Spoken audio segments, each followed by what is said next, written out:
Oi, gente, estamos aqui com a segunda parte dos novos LPS. Bom, agora eu vou mostrar a minha LPS que eu ganhei hoje e eu ainda não abri, ok? Vamos lá. Ela é desse kit Mamãe e Bebê e um desse zebrão, Alce. Eu amei ela, gente. Minha mãe comprou ela na PB Kids. Foi na PB Kids. Que ela perto do trabalho dela. Mas agora chega de papo e vamos abrir.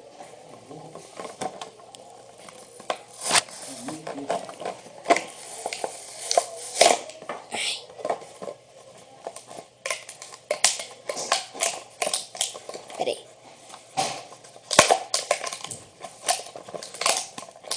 Peraí, gente, vou dar um pause aqui. Consegui! Agora vamos abrir. Lá. Tô muito feliz.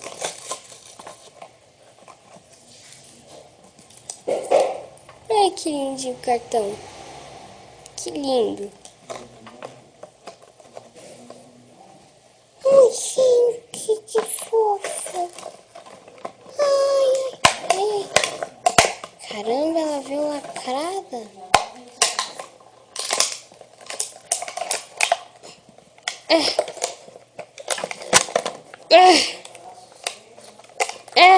Eu vou dar um pause aqui de novo. Bom, gente, eu consegui tirar. E eu já tenho um nome pra eles dois. Esse aqui é um menininho. Menino.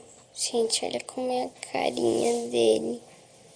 Olha, gente. Olha, que perfeição. O nome dele é Dieguinho. E o nome da mãe é Bela. Bela Aquarela.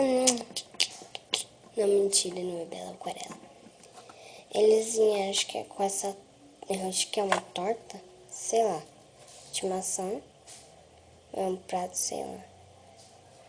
Sei que parece uma torta. E eles vieram com esse cartãozinho.